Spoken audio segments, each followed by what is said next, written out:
الحمدللہ وکفا وسلام علی عباد اللہ الذین اصطفیٰ اما بعد اعوذ باللہ من الشیطان الرجیم بسم اللہ الرحمن الرحیم ومن الناس من یقول آمنا باللہ وبالیوم الآخر وما هم بمؤمنین صدق اللہ العظیم۔ ومن الناس من یقول، لوگوں میں سے کچھ کہتے ہیں آمنا باللہ، ہم ایمان لائے اللہ پر، وبالیوم الآخر اور روز آخرت کے اوپر، وما ہم بمؤمنین، میرے پیغمبر یہ اہل ایمان میں سے نہیں ہیں۔ پہلے آپ اس بات کو سمجھ لیں، ایک تو نبی پاک صلی اللہ علیہ وسلم کی دعوت کے اوپر لبیک کہنے والے،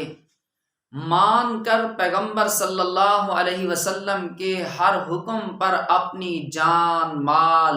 علاقہ سب کچھ قربان کر دینے والے لوگ تھے جن کا پیچھے ذکر ہوا ہے۔ اور دوسرے وہ لوگ تھے جو رسول اللہ صلی اللہ علیہ وسلم کی دعوت پہ انکاری ہوئے اور رسول اللہ صلی اللہ علیہ وسلم کے سامنے کھڑے ہو گئے۔ پچھلی دو آیتوں میں ان کا ذکر کیا گیا۔ اب ایک تیسرے کردار کا ذکر کیا جا رہا ہے۔ اب اس تیسرے کردار کے لیے اکثر و بیشتر اہل مفسرین نے لکھا ہے کہ یہ منافقین جو تھے انہی کا ذکر کیا جا رہا ہے، لیکن ان میں سے بھی بعض حضرات نے ایک بہت زیادہ جامع جو نقشہ بنایا ہے وہ زیادہ بہتر، اور اس آیت کے اندر بالکل وہ نمونہ نظر آتا ہے جو کہ میں آپ کے سامنے عرض کروں گا۔ وہ یہ کہ جو قرآن کریم وَمِنَ النَّاسِ مَن يَقُولُ آمَنَّا بِاللَّهِ وَبِالْيَوْمِ الْآخِرِ وَمَا هُمْ بِمُؤْمِنِينَ کی آیت میں اللہ رب العزت ارشاد فرما رہے ہیں کہ کچھ لوگ کہتے ہیں کہ ہم ایمان لائے اللہ پر اور روز آخرت کے اوپر، یعنی اپنے ایمان کو ظاہر کر رہے ہیں۔ آپ اس نقطے کو نوٹ کر لیں، اس کا سب سے بڑا کردار آپ کو نظر آئے گا وہ یہود میں سے اہل علم لوگ جو کہ سابقہ کتب کا علم رکھنے والے تھے۔ انہوں نے ایک ایجنڈا، یوں عرض کر دوں کہ ایک لوگوں کے سامنے ذہن بنا کر لوگوں کو ایک تصور دے کر یہ کہا کہ دیکھیں ہم تو حضرت آدم سے لے کر صرف 2 نبیوں کے علاوہ باقی تو ہم بھی مانتے ہیں، آخرت پہ ہمارا بھی ایمان ہے، ہمارا بھی ایمان ہے کہ ہم نے اللہ کے سامنے پیش ہونا ہے۔ نہیں مان رہے ایک حضرت محمد رسول اللہ صلی اللہ علیہ وسلم کو اور دوسرا حضرت عیسیٰ روح اللہ۔ اب ان 2 سے ہم نے انکار کیا، سابقہ تو تمام انبیاء اکرام کو ہم بھی مان رہے ہیں۔ اب معاشرے کے اندر وہ کردار جن کا ذہن کشادہ نہیں ہوتا، آپ عموماً اکثر و بیشتر معاشرے میں ایسے لوگ دیکھتے ہیں کہ جن کا کسی معاملے کے اندر گہرائی تک پہنچنے والے نہیں ہوتے، تو لہٰذا ان کے لیے یہی الفاظ، یہی سوچ ہی کافی ہے کہ دیکھو وہ بھی تو صرف انکار تو 2 باتوں سے کرنے ہیں، باقی تو سب کچھ مان رہے ہیں۔ تو اللہ نے فرمایا کہ میرے پیغمبر یہ جب کہتی ہیں کہ ہم اللہ کو بھی مانتے ہیں، روز آخرت کو بھی مانتے ہیں، لہٰذا سابقہ انبیاء کو بھی مان رہے ہیں، انکار آپ سے کر رہے ہیں، بتاؤ کہ یہ اہل ایمان نہیں ہیں؟ ان کے دلوں میں کوئی ایمان نہیں ہے۔ ایمان مکمل اس وقت ہوگا جب اللہ پر بھی ایمان ہو، روز آخرت پر بھی ایمان ہو، اور حضرت محمد رسول اللہ صلی اللہ علیہ وسلم کے خاتم الرسول، خاتم النبی ہونے کے اوپر بھی ایمان ہو، اور اس پہ ایمان و یقین ہو حضرت آدم سے لے کر نبی پاک صلی اللہ علیہ وسلم تک تمام انبیاء کرام برحق ہیں۔ اور یاد رکھیں یہ بات، ایک نبی یا رسول کے انکار سے اسلام کا اصول یہ ہے کہ وہ تمام انبیاء کرام سے انکار سمجھا جاتا ہے۔ اس کی وجہ سمجھیں آپ کہ جیسے حضرت لوط علیہ السلام کا ذکر کرتے، اللہ نے فرمایا کہ انہوں نے حضرت لوط علیہ السلام سے جو لوگ انکاری ہوئے تو مالک ملک نے فرمایا کہ انہوں نے انبیاء کا انکار کر دیا۔ در حقیقت یہ کہ انہوں نے انکار تو صرف حضرت لوط علیہ السلام سے کیا تھا، اس کی وجہ یہ ہے جب ایک نبی سے انکار کیا جاتا ہے، سمجھیں حضرت آدم سے لے کر نبی پاک صلی اللہ علیہ وسلم تک تمام نبیوں کی دعوت جو ہے وہ مشترک ہے، تمام نبیوں کی دعوت ایک ہے، وہ دعوت ہے تمام اللہ کی مخلوق کو مالک کی فرما برداری پہ آمادہ کرنا، اس کی قدرت اور اس کی وحدت کے سامنے جھکانا، تمام قسم کے شرکوں سے نکال کر اللہ کی توحید ان کے سینوں میں لانا۔ یہ سب انبیاء کی ایک ہی محنت ہے۔ جب کوئی ایک نبی کی محنت سے انکار کر لیتا ہے تو گویا کہ انہوں نے تمام نبیوں کی محنت سے انکار کر دیا ہے۔ تو معزز سامعین، اب یہی وہ وجہ ہے کہ شہود جو تھے وہ کہتے تھے کہ ایمان تو ہم بھی رکھتے ہیں قیامت پر، اللہ پر۔ تو اللہ نے فرمایا کہ جو درمیان میں یہ انکار کر رہے ہیں میرے پیغمبر صلی اللہ علیہ وسلم آپ سے، تو گویا کہ ان کا ایمان نہیں ہے۔ یخادعون اللہ والذین آمنوا وما یخدعون الا انفسهم وما یشعرون، یہ چلاک بازی کر رہے ہیں، یہ دھوکہ دے رہے ہیں اللہ کو اور اہل ایمان کو،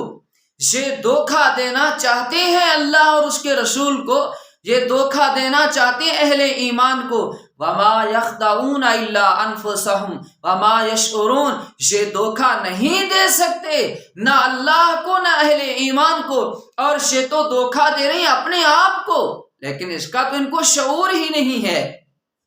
کیوں؟ بظاہر تو لوگوں کے سامنے یہ فلسفہ پیش کر کے اپنا ایک مقام ضرور لوگوں کے ذہن اپنے طرف تو بنا رہے ہیں، حقیقت حال یہ ہے کہ یہ دنیا میں بھی اپنے لیے رسوائی کا راستہ منتخب کر رہے ہیں، آخرت میں بھی تباہی کی طرف یہ جا رہے ہیں۔ ان کے تو علم میں بھی نہیں ہے کہ یہ جس طریقے سے دنیا کی زندگی میں اپنے لیے گڑھا کھود رہے ہیں اور آخرت میں تو ان کے لیے رسوائی یقینی ہے۔ عزت تو کامیابی صرف اس بات میں ہے کہ جو میرے محمد رسول اللہ صلی اللہ علیہ وسلم کی نبوت، رسالت، میرے پیغمبر کی دین کو حق سمجھ کر میرے رسول کے دین کے پیچھے چلے، وہی کامیاب ہے، اسی کی عزت ہے دنیا میں بھی اور اسی کو کامیابی ملے گی آخرت میں بھی۔ اللہ رب العزت فرماتے ہیں فی قلوبہم مرض فزادہم اللہ مرضا۔ اب ان کے ذہن، آپ اپنے ذہن میں ایک نقطہ نوٹ کر لیں، وہ یہ ہے کہ ایک تو وہ ہے کہ جو رسول اللہ صلی اللہ علیہ وسلم کی دعوت سے بالکل انکاری ہو کر سامنے مخالف بن کے کھڑا ہو گیا، اور وہ لوگ بھی ہیں انہوں نے اپنا سب کچھ محمد رسول اللہ صلی اللہ علیہ وسلم پہ قربان کر دیا، رسول اللہ صلی اللہ علیہ وسلم پہ اپنی زندگی، اپنا مال، اپنی جان، اپنا گھر، اپنا مال و متاع، اپنا علاقہ تک رسول اللہ صلی اللہ علیہ وسلم پہ قربان کیا۔ اب تیسرا جو کردار ہے، یہ آئے ہیں، ایک تو وہ میں نے عرض کیا کہ اس کردار کا ایک نمایاں نمونہ جو ہے وہ اہل یہود میں سے ان کے پڑھے لکھے لوگ، ایک تو ان کا میں نے نمونہ بنا دیا، اور دوسرے وہ تھے کہ جو ایمان تو لائے درمیان کے اندر، لیکن یہ کہ مان بھی رہے ہیں اللہ اور اس کے رسول کو تسلیم بھی کر رہے ہیں، لیکن یہ کہ جب مال خرچ کرنے کا وقت آتا ہے تو پیچھے ہٹنا شروع ہو جاتے ہیں۔ اب یہ وہ لوگ ہوتے ہیں معاشرے کے اندر کہ جو کردار کے کمزور ہوتے ہیں، جن کا قوت فیصلہ انتہائی کمزور ہے، بظاہر تو چاہتے ہیں کہ ہم ایمان لائے، دنیا میں بھی ہمیں کامیابی مل جائے، آخرت کے اندر بھی وہ فلاح چاہتے ہیں، لیکن یہ کہ جب اس دین پہ کچھ خرچ کرنے، مال میں سے یا یہ کہ جان دینے کا وقت آتا ہے، اس وقت پیچھے بھی ہٹ جاتے ہیں۔ تو لہٰذا اللہ فرماتے ہیں کہ یہ کمزور لوگ ہیں، لہٰذا آئے دن پھر یہ ایک انسان کی فطرت اور نیچر بھی ہے کہ جس وقت وہ کمزور ہو، حالات کا مقابلہ نہ کر سکتا ہو، تو آئے دن وہ سوچ و بچار میں رہ کر چلنا بھی چاہتا ہے، لیکن مشکل وقت میں ساتھ کھڑے بھی نہیں ہو سکتا۔ تو لہٰذا ایسا جو انسان ہوتا ہے وہ دل میں ہر وقت مجبور ہونے کی وجہ سے، پریشان ہونے کی وجہ سے، جب وقت آتا ہے کھڑا ہونے کے لیے، پھر ایک راستہ تلاش کرتا ہے پیچھے ہٹنے کے لیے، اور پھر راستہ تلاش کرتا ہے بچنے کے لیے، پھر اس کے لیے ایک سوچ لوگوں کے سامنے، ایک جواب لوگوں کے سامنے لاتا ہے۔ ہر وقت اس مذبذب کی کیفیت میں رہتا ہے، ہر وقت وہ اس پریشانی کی کیفیت میں رہتا ہے۔ تو لہٰذا پھر شیخ ان کا مرض جو ہے، اندر کی جو بیماری ہے، اے دن بڑھ رہی ہوتی ہے۔ وہی قرآن کہہ رہا ہے، فرمایا ایک تو وہ ہے، دیکھیں مہاجرین و انصار کو اللہ کے رسول حکم فرما رہے ہیں سب کچھ قربان ہے، مکہ چھوڑا قربان، مکہ چھوڑ دیا، علاقہ چھوڑا، رشتہ دار چھوڑے، اپنا سب کچھ محمد رسول اللہ صلی اللہ علیہ وسلم پہ قربان۔ اہل مدینہ انصار ہیں، پیغمبر صلی اللہ علیہ وسلم کے ایک ایک حکم کے اوپر اپنا گھر، اپنا باغ، اپنا کاروبار بھی رسول اللہ صلی اللہ علیہ وسلم کے دین پہ قربان ہے۔ لیکن یہ تیسرا جو درمیان کے اندر ہے، یہ پنشے ہوئے ہیں۔ تو لہٰذا اللہ رب العزت نے آگے فرمایا وَإِذَا قِيلَ لَهُمْ، ہاں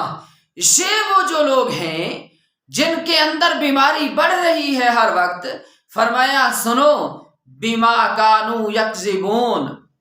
فِي قُلُوبِهِم مَّرَضٌ فَزَادَهُمُ اللَّهُ مَرَضًا وَلَهُمْ عَذَابٌ أَلِيمٌ بِمَا كَانُوا يَكْذِبُونَ۔ یہ جو لوگ ہیں ان کے اندر جو بیماری بڑھ رہی ہے ہر وقت، ان لوگوں کے لیے تو بہت بڑا عذاب ہے آخرت میں۔ اس طرح تو کام نہیں چلے گا جیسے کہ یہ بظاہر ایمان لا بھی چکے ہیں اور بچنا بھی چاہتے ہیں، بما كانوا يكذبون، با سبب اس کے کہ یہ جھوٹ بولتے ہیں۔ وَإِذَا قِيلَ لَهُمْ لَا تُفْسِدُوا فِي الْأَرْضِ قَالُوا إِنَّمَا نَحْنُ مُصْلِحُونَ، اور کہتے ہیں یہ کہ نہ زمین کے اوپر فساد پھیلاؤ۔ کیا مطلب اس کا؟ قالوا انما نحن مصلحون، اور پھر یہ کہتے ہیں ہم تو اصلاح کرنے والے ہیں، ہم مفسد تو نہیں ہیں۔ کیا مطلب؟ یعنی شیخ ایک تو شوشہ یہ بھی چھوڑ دیتے ہیں، جب آتا ہے ٹکرانے کا وقت جان چھڑانے کے لیے کہتے ہیں بس ٹھیک ہے ایمان لائے ہیں، اللہ کو بھی مانا، اللہ کے رسول کو بھی مانا، نمازیں بھی پڑھ رہے ہیں، بس ٹھیک ہے اتنا ہی کافی ہے۔ فرمایا کہ میرے پیغمبر ان کو بتاؤ اس سے بات نہیں بنے گی، جو رسول اللہ صلی اللہ علیہ وسلم کی دعوت حق ہے وہ واضح ہے۔ یہ تو کہتے ہیں کیا ضرورت اہل قریش سے ٹکرانے کی، کیا ضرورت یہود سے ٹکرانے کی، لہٰذا ٹھیک ہے بس دعوت دیتے اور کام چلاتے رہو، محنت کرتے رہو، اسی نہ اسلحہ ہے کہ ہم ان سے مقابلہ کر سکیں، نہ ہمارے پاس ساز و سامان ہے، تو لہٰذا جب ساز و سامان کے بغیر ہم ٹکرائیں گے تو حالات بگڑ جائیں گے۔ اکثر و بیشتر لوگوں میں یہ بھی شوشائی چھوڑ دیتے ہیں، اور پھر جب ان کو کہا جاتا ہے خاموشی اختیار کرو، آپ تو حالات بگاڑنے کی اور زمین پہ ایک فساد کے لیے راستہ ہموار کر رہے ہو، اور جواب یہ کہ ہم تو یہی چاہتے ہیں کہ فساد نہ ہو، اس لیے سکون سے زندگی بسر کرو۔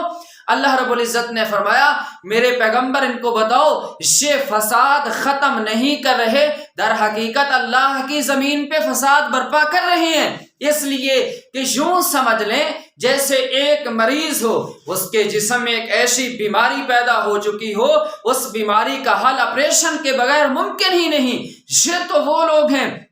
جو یہ سوچ پیدا کر رہے ہیں کہ اس مریض کے اوپر پٹی کر لو، دوائی دے دو، اوپر لگا لو، لہٰذا اللہ خیر صلاح، کیا اس مریض جس کے وجود میں ایک ایسی بیماری جنم لے چکی ہو اور وہ بیماری بغیر آپریشن کے ختم بھی نہ ہو سکے تو کیا دوائی لگا دینے اور اوپر پٹی کر دینے سے وہ تندرست ہو جائے گا؟ نہیں، عارضی تو بظاہر ٹھیک ہو جائے گا چند دیر کے لیے، چند گھنٹے یا چند دنوں کے لیے، لیکن یہ کہ وہ بیماری تو مزید بڑھ جائے گی۔ میرے رسول صلی اللہ علیہ وسلم جو دنیا کے لیے شفا بن کر آئے ہوئے ہیں، دنیا کے لیے ایک راہ حق لے کر آئے ہوئے ہیں، جو راستے پہ چل رہے ہیں، لہٰذا آپ تو چاہتے ہیں کہ اس مریض کا علاج نہ ہو، آپ تو بظاہر عارضی جان چھڑانے کے لیے سارے راستے دے رہے ہیں۔ راہ حق اور دنیا میں امن اور دنیا کے اندر عبد اور ہمیشہ کامیابی، ہمیشہ امن کا راستہ تو وہ ہے جو محمد رسول اللہ صلی اللہ علیہ وسلم آپ کو دے رہے ہیں۔ آپ جس طریقے پہ جا رہے ہیں اس میں عارضی تو فائدہ، ہمیشہ کے لیے تو پھر ایک فساد و برباد ہے،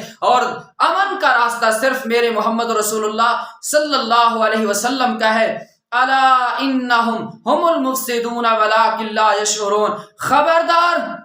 یہ تو جو طریقہ دے رہے ہیں یہ تو فساد کرنا چاہتے ہیں زمین کے اوپر، وَلَٰكِن لَّا يَشْعُرُونَ، ایسا فساد کہ جس کا یہ شعور ہی نہیں رکھتے، عارضی فائدہ دکھا رہے ہیں ہمیشہ کے لیے۔ تو جیسے اس مریض کا علاج نہ کریں تو اس کا مرض بڑھ جائے گا، اس کی بیماری بڑھ جائے گی، ایسے ہی اگر ان معاشرے کے اندر ان خرابیوں کو جڑ سے نہ اکھیڑا گیا تو یہ بیماری بھی بڑھتی جائے گی۔ لیکن یہ بچا کر در حقیقت ایک مستقل فتنہ برپا کرنا چاہتے ہیں۔ میرے رسول تو عارضی فتنے کے مقابلے میں کھڑے ہو کر دائمی اس نقصان سے بچانا چاہتے ہیں اللہ کی مخلوق کو۔ اللہ عمل کی توفیق نصیب فرمائے۔